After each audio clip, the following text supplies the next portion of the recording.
Here in the vast Pacific Ocean along the Americas, speed is good! Keep coming forward! there is a borderless war that pits drug smugglers against U.S. Coast Guard crew members.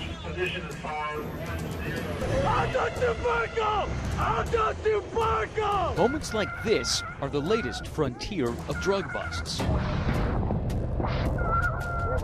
where vessels like this so-called narco sub are intercepted carrying more than 17,000 pounds of cocaine. And high-speed pursuits break out on the high seas as drug smugglers race to toss bales of narcotics overboard before they're cornered. We got special access inside the tactical operations of the U.S. Coast Guard, an agency that seizes 3 times as much cocaine as all other U.S. law enforcement agencies combined. That's a bucket. And we witness firsthand the new front line on the war on drugs. Our journey begins on the coast of El Salvador in 2017, where the Coast Guard cutter Stratton is preparing to depart. Control, man, ready.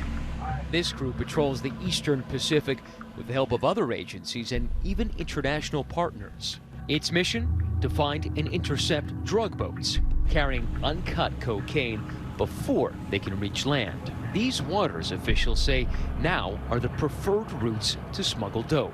Over the last year, the Coast Guards took over 455,000 pounds of cocaine off the water. Captain Craig Wieschoiter is in charge of this crew of about 140 people. Do you know what the normal path of one of these fast boats loaded with cocaine would be? It emanates from South America, and it can go a number of routes, right? When you have that much geography that you cover, these boats will take all sorts of evasive routes so they can evade law enforcement assets. So they're going way out to sea. They will, sometimes we're 1,000+ miles from land. He says that intercepting the drugs at this point has a direct impact on our border security. Our land border really starts at sea, all right? Because what happens is this product goes into Central America. Those cartels and those criminal organizations really destabilize the rule of law in those areas.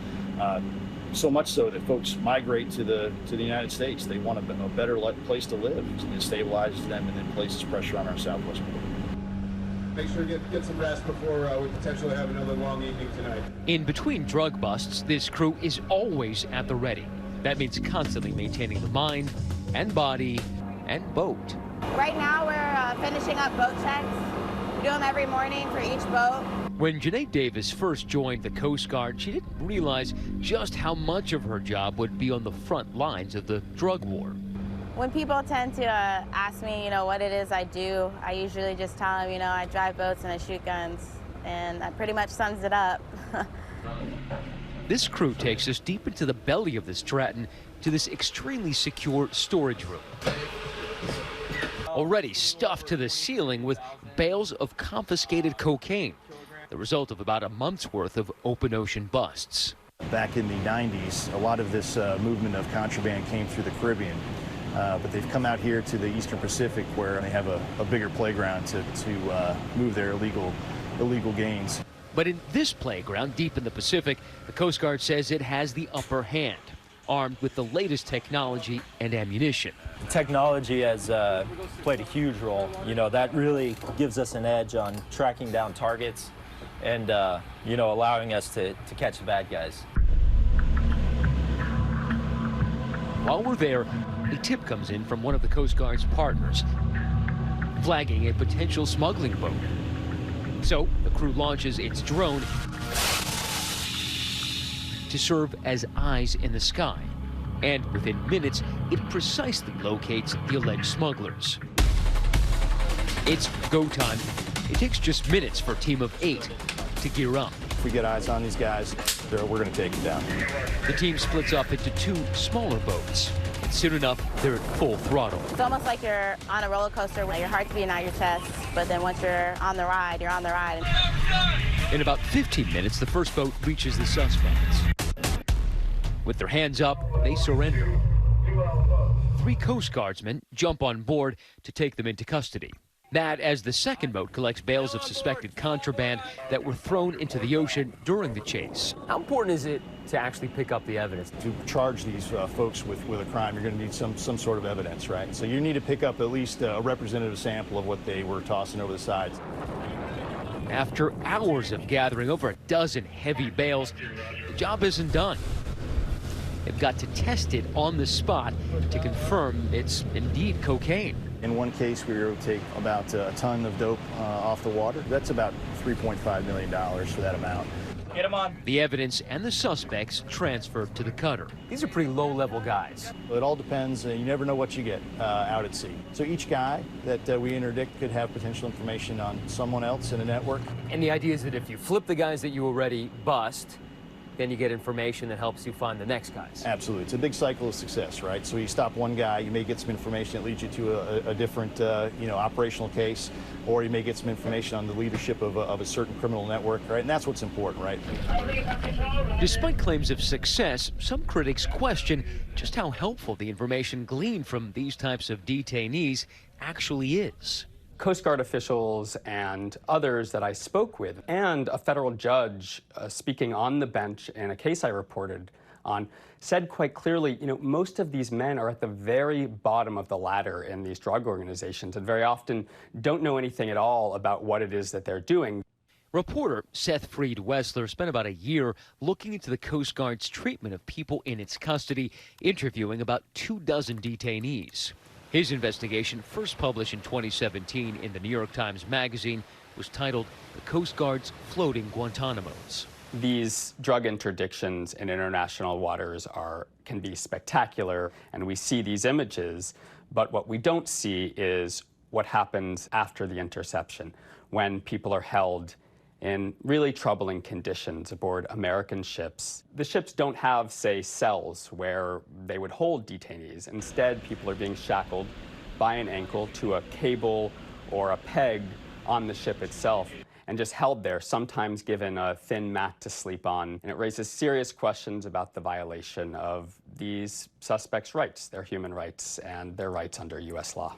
The U.S. Coast Guard telling ABC News in a statement that all suspects detained on Coast Guard vessels have regular access to medical treatment, personal hygiene products, toilet and shower facilities, adequate shelter from the elements, and regular meals.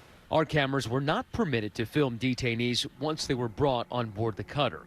But while we were there, about 30 detainees were in custody, held in a makeshift cell. This open hangar protected from the sun. This is the most detainees I've seen on board this vessel. We usually have a fair amount. This is a lot for us, though. The detainees watched by a Coast Guardsman 24 hours a day. We want to make sure that their safety's taken care of, that their needs are taken care of, but at the same time, they're in custody.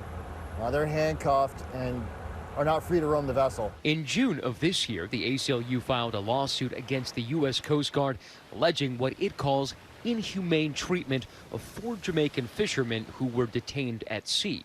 Responding to the allegations, the Coast Guard said in a statement to ABC News that it cannot comment on current litigation, which is being handled by the Department of Justice. However, the Coast Guard treats each person with dignity and respect.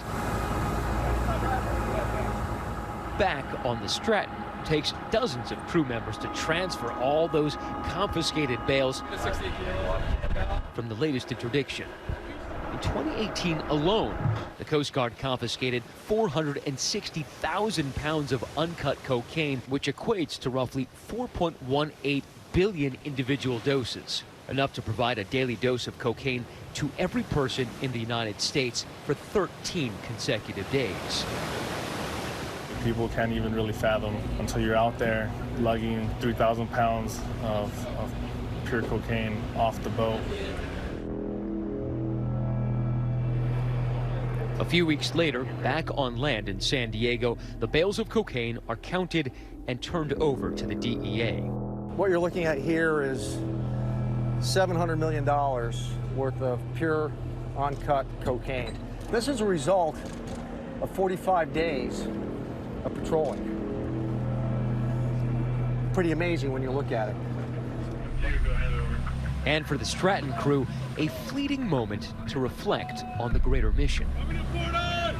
That's the best feeling, is knowing that these drugs aren't going to go on the street. You're doing your part to keep that away from people, and it's a really good thing. It's a lot of work, but it's worth it. It's affecting the community, and it's affecting families, and knowing that you're someone that's actually making a difference, I mean, it's a victory because you stopped that from happening. But their work far from over. Hi everyone, George Stephanopoulos here. Thanks for checking out the ABC News YouTube channel. If you'd like to get more videos, show highlights, and watch live event coverage, click on the right over here to subscribe to our channel, and don't forget to download the ABC News app for breaking news alerts. Thanks for watching.